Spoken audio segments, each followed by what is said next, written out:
Hey guys, welcome to the NALF YouTube channel. Happy Easter, happy Sunday. Guys, you guys know that I love a couple things in life, right?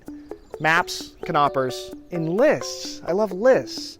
And state stereotypes, and football, and YouTube, and making movies. I like a lot of things, but lists is on the list of things that I like. Germany is also on the list of things I like. Now, I came across this list article titled 11 Things That Happen to You When You Go to Germany.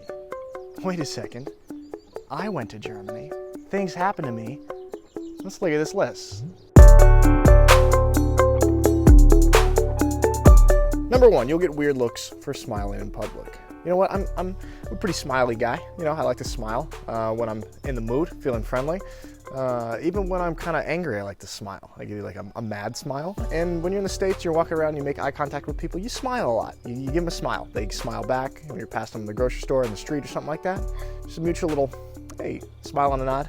Here, not so much. You know, the other day when I smiled and said hi to the girl in the park and she looked at me like I was a monster? Yeah, you'll get weird looks for smiling in public. That'll happen here. Number 2, you'll start pronouncing your W's like V's. Ooh, this is very, very true. Now, you know, like when I first got to Germany and I saw like a town name called like, you know, Waldenberg, I would pronounce it Waldenberg until I learned and that W's sound like V's. You should pronounce it like Waldenberg or Würzburg, not Würzburg, Würzburg. And here's the greatest one that the author wrote here. Now, whenever I order a Hefeweizen back home, it sounds like a pretentious turd because normally Americans would pronounce the word, if you've never been to Germany, pronounce the word Hefeweizen like this. Hefeweizen. Oh, Hefeweizen? You sound like a baby. Würzburg, Hefeweizen, Waldenberg. Stop it. Number 3, you'll buy a bike. Personally, I never got a bike, so this one doesn't really apply to me. I did, however, last year get a scooter, a moped, and for those of you guys who watch this channel diligently, you know that that did not end well, and I am now banned from 2 wheels by the unicorns, so this one doesn't really apply to me. But yeah, Germany is a very bike-friendly place in general. Just not for me. Also, Schwäbisch Hall is pretty hilly, so this isn't a great place to own a bike unless you're just looking for some extreme, intense uphill workouts. It's also not a great place to own a Vespa or a moped because people will just hit you in roundabouts and then blame it on you. So, 2 wheels, not so great. Number 4, you'll discover that underground parties are the best parties. Particularly if you're moving to a smaller city, you may be initially disappointed with the nightlife. This one doesn't really apply to me that much. I'm not really a nightlife type of person. I'm more of an early morning type of person, as you can see. I don't know if this is much of like a Schwäbisch Hall thing. Maybe I just don't get invited to stuff because of my attire choices. This to me sounds like, this is my perception of Berlin. I imagine there's a bunch of like underground parties in Berlin. It just like sketchy, weird warehouse places just full of graffiti, or like this says, like train stations, stuff like that. That's what I imagine goes on in Berlin. Schwäbisch Hall, not so much, or maybe I just don't get invited. Number 5, you'll travel a lot more. Germany is located smack in the middle of Europe. Even the smaller cities in Germany have busy train stations.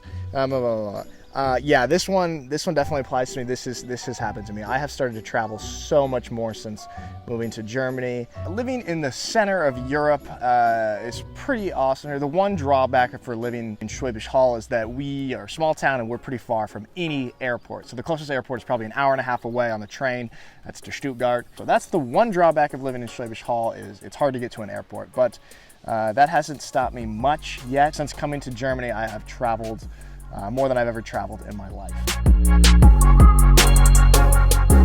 Number 6, you'll get used to having a beer with lunch. Now this one is definitely, or was definitely a big culture shock for me. Coming from the States, most people in the States look at alcohol as a tool used to inebriate yourself, to get drunk.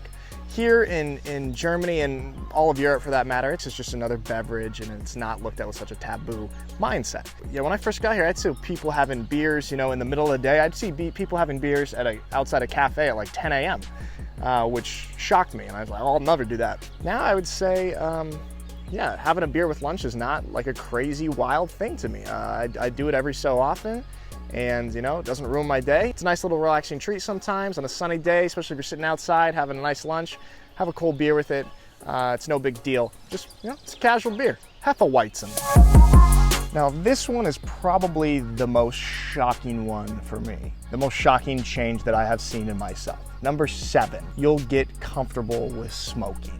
This isn't saying that you'll get comfortable with yourself smoking cigarettes. This is to say that, like, you'll get comfortable with the smell of cigarette smoke around you and seeing people smoke around you, whether it be, outside in a park or whether it be at a restaurant. Not inside, but like outside at a restaurant. I have pretty strong negative feelings towards cigarettes. But since coming to Europe and being exposed to that, people just kind of smoking all over, and it's kind of just looked at as a little pretty casual, no big deal. People smoking at restaurants, you have a cigarette smoke around you outside, you're smelling it off, and it started to not bother me that much. I remember when my mom came and visited 2 years ago, when we went out to eat, we were outside at a restaurant, people were smoking near us, and she was like, "Oh, isn't that driving you crazy?"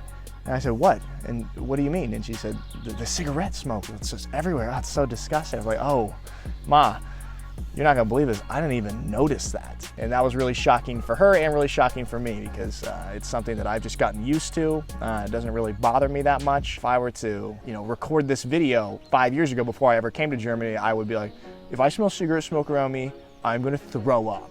This one is truer than true. Number 8, you'll become a neurotic recycler. Before I came to Germany, I was not that big of a recycler. And then I learned how to do it over here. And I saw how they, everything is set up in a way for you to recycle pretty conveniently and efficiently. And so I jumped on the recycling train. I'm all about it. I'm trying to save the world. This winter, when I was back in the States, I was like drinking a plastic water bottle at the gym, and I was looking for recycling to recycle it when I was done. There was just garbage cans around, just normal trash. And I asked the person working on it, I said, "Hey, where's the recycling?" And then he just pointed the trash. Here, garbage is right there. I said, "No, it's a plastic bottle. I'm looking for recycling." He says, "Oh, just throw it away, man." And then I punched him in the face, man. Just kidding, I didn't.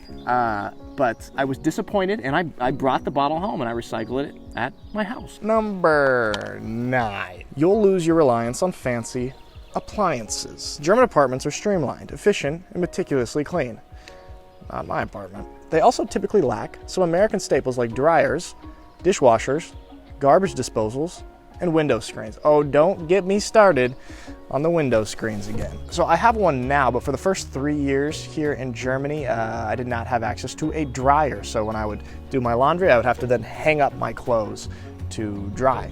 And this was just out of this world to me, that having a drying machine was not like a typical thing here in Germany. So yeah, I've definitely lost my reliance on that. I've kind of gained my reliance back on a dryer because for the past 2 years, Rudy and I have had one in our apartment complex. But I've learned to live without it. I can live without it. Number 10, you'll quickly learn how to convey your need of food and beer in German. Ich möchte etwas essen, ich möchte etwas trinken, ich möchte 200 Knappes, just normal phrases that you would use in German everyday life. Yeah, for sure. And finally, number 11, you'll learn to both take and dish out the German stare. Guys, whether you would like to admit it or not, Germany loves to stare. And I've made an entire video about this in the past. And I'm not talking about staring at somebody because they're wearing 2 hats or staring at somebody because they have a camera. This is understandable. I'm talking about just everyday staring when things are just normal, just staring. Obviously, we've got some people over here staring at me right now because I'm wearing 2 hats and talking to a camera. Understandable. Staring occurs in this country in normal situations. It is just a normal social interaction. I've come to learn. In the States, staring at somebody is typically an act of aggression. It's a hostile thing. If you're staring at somebody, you want to fight them, probably, or say something to them. In Germany, if you're staring at somebody, it's more of a curious thing. So yeah, I've learned to take the German stare and not be, upset or offended or think that somebody is trying to act aggressively towards me. But I don't dish out the German stare. I'm too American. I've been conditioned to, not stare at people. Sometimes, I'll try and sneakily do it, but if somebody catches me staring at them, I won't, double down and stare harder like people in Germany do. I'll do the Michael Cera and Superbad.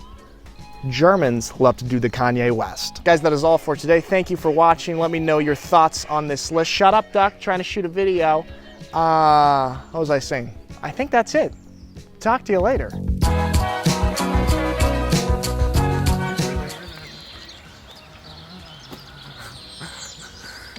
People are looking at me like I'm a psychopath right now, because I am a psychopath.